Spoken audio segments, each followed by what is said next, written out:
बड़ी ही प्यारी झेन कथा है। जापान में एक प्रसिद्ध संत रहा करते थे। जापान के राजा ने अपने महामंत्री को उनके पास कुछ सीखने के लिए भेजा। महामंत्री स्व अर्जित जानकारियों से भरे ज्ञान के अहंकार से ग्रस्त थे। वे जब संत के पास मिलने के लिए पहुंचे तो उन्होंने एक लंबा समय मात्र अपनी उपलब्धियों को गिनाने में लगा दिया। संत ने उनसे पूछा, राजा ने उनको यहाँ क्यों भेजा है? महामंत्री जी ने उत्तर दिया, कुछ सीखने के लिए। इतना कहने के बाद महामंत्री जी बोले, वैसे तो मैं सभी कुछ जानता हूँ, फिर भी राजा का आदेश था तो आना ही पड़ा। महामंत्री का उत्तर सुनकर संत मुस्कुराए और बोले, यदि ऐसी बात है तो चाय ग्रहण कर लें ताकि बाद में कुछ ज्ञान की बातें हो सकें। ऐसा कहते हुए उन्होंने एक चाय से भरा हुआ प्याला लिया और उसमें और चाय डालना शुरू कर दिया। स्वाभाविक था कि चाय प्याले से बाहर निकलकर फैलने लगी। महामंत्री ने संत को टोका और बोले, यह आप क्या कर रहे हैं? राजा ने तो कहा था कि आप ज्ञानी व्यक्ति हैं, फिर एक भरे हुए प्याले में और चाय डालने का प्रयत्न क्यों कर रहे हैं?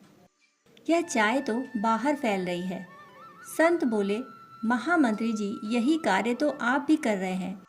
आप पहले ही अपने ज्ञान के अहंकार से भरे हुए हैं कि उसमें कुछ नया समाहित होने की संभावना ही खत्म हो गई है। यदि ज्ञान प्राप्त करना है तो अहंकार शून्य होना जरूरी है।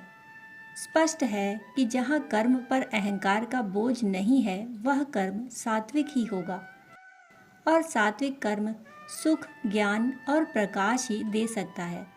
इसी प्रकार राजसिक कर्म मात्र लोभ को जन्म देता है, क्योंकि वहाँ कर्म को करने की प्रेरणा अहंकार से उपज रही है। जहाँ अहंकार है वहाँ महत्वाकांक्षाएं हैं, जहाँ महत्वाकांक्षाएं हैं वहाँ अधिक की चाहत है, और जहाँ अधिक की चाहत है वहाँ राजसिक कर्म है। ऐसा कर्म कभी किसी को तुष्ट नहीं कर पाता। सिकंदर के जीवन में भी कुछ ऐसी ही घटना है।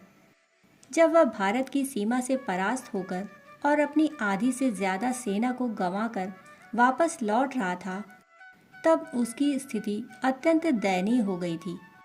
कई दिनों तक सैनिकों को भोजन नहीं मिलता था। भूखे प्यासे कई सैनिक मृत्यु का शिकार हो रहे थे। एक दिन मार्ग में उसे एक वृद्ध महिला का निवास मिला। सिकंदर के सैनिकों ने उस वृद्धा से भोजन की मांग की। उनकी स्थिति देखकर उसको उन पर दया आ गई और उसने उनके लिए भोजन तैयार कर दिया। भोजन परोसते समय जब उसे पता चला कि उनमें से बीच में बैठा हुआ व्यक्ति सिकंदर है, तो उसने उसकी थाली से रोटियां हटाकर वहां पर कुछ सिक्के डाल दिए। सिकंदर ने वृद्धा से प्रश्न किया, माँ, मुझे रोटियां क्यों नहीं दी? मैं भी तो भूखा हूँ। वह महिला बोली, बेटा, यदि रोटियों से तेरा पेट भर जाता तो पैसों के इन टुकड़ों के लिए इतना मारा मारा क्यों घूमता? यह जो दौड़ है यह कभी किसी को तुष्टि नहीं दे पाती। मनुष्य अपने अहंकार की पूर्ति के लिए मारा मारा घूमता है, परंतु अंत में जाता खाली हाथ ही है।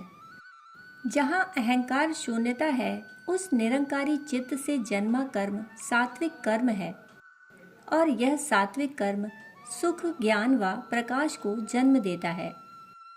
अहंकार से जन्मा कर्म राजसिक कर्म है, और ऐसा कर्म लोभ को जन्म देता है।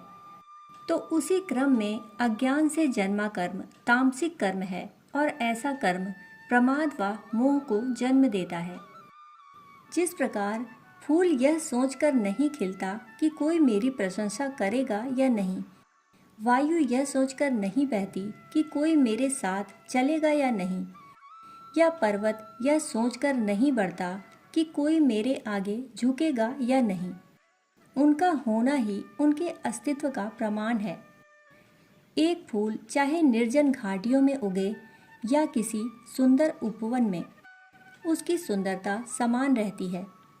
सात्विक कर्म भी एक ऐसा ही कर्म है जो अहंकार की पुष्टि के लिए नहीं होता। बल्कि वह सभी अवस्थाओं में समान ही रहता है। सात्विक कर्म का आधार ही निरअहंकारिता है। जहाँ अहंकार शून्य हो जाए और वहाँ पर हुआ कर्म सात्विक कर्म है। जो पहले ही करने के अहंकार से भरे हुए हैं, वे निर्मल व पवित्र कर्म नहीं कर पाते। अनेक लोग इसी तरह की आसक्तियों के पीछे भागने में जीवन को बर्बाद कर देते हैं।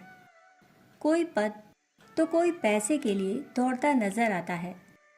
शरीर छूटने पर भी यह आसक्तियां मनुष्य का साथ नहीं छोड़ती। इनका अंत तो मात्र तब होता है जब मनुष्य को ज्ञान एवं बोध होता है।